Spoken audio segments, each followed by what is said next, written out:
வணக்கம் அன்பு தமிழ் சொந்தங்களே. இன்றைய நாளின் கதாநாயகன் யார் என்பதை பற்றி தெரிந்து கொள்வோம் வாருங்கள். இன்றைய நாளின் கதாநாயகர் தமிழறிஞர் வையாபுரி பிள்ளை ஆவார். அவர் பிறந்த தினம் இன்று.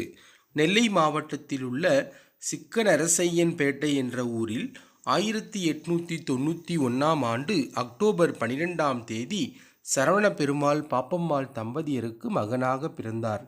இவர் பாளையங்கோட்டை புனித சவேரியர் பள்ளியிலும் திருநெல்வேலி தி.த. இந்து கல்லூரியிலும் பிறகு சென்னை கிறித்துவ கல்லூரியிலும் படித்து பட்டம் பெற்றார். அந்த ஆண்டு சென்னை மாகாணத்திலேயே தமிழில் மிக அதிக மதிப்பெண்கள் பெற்று சேதுபதி தங்கப்பதக்கம் பெற்ற பெருமைக்குரியவர் இவராவார். உவே சாமிநாதையருக்கு பிறகு பழந்தமிழ் இலக்கியங்களை தொகுத்து ஆய்வு செய்து வெளியிட்ட பெருமை வையாபுரி பிள்ளையைத்தான் சாரும். ஓலைச்சுவடிகளை பதிப்பித்ததுடன் நிற்காமல் அந்த இலக்கியங்களுக்கு கால நிர்ணயம் செய்ததிலும் வையாபுரி பிள்ளை அவர்களுக்கு பெரும் பங்கு உண்டு.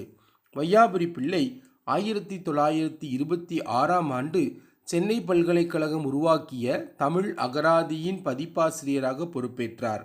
1936ஆம் ஆண்டு சென்னை பல்கலைக்கழகத்தை தமிழ் ஆராய்ச்சித்துறை தலைவராக விளங்கினார்.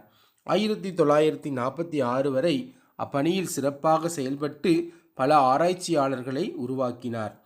வையாபுரி பிள்ளை திருவிதாங்கூர் பல்கலைக்கழக தமிழ்துறை தலைவராக இருந்து பணியாற்றி அவருடைய காலத்தை பொற்காலமாக மாற்றினார்.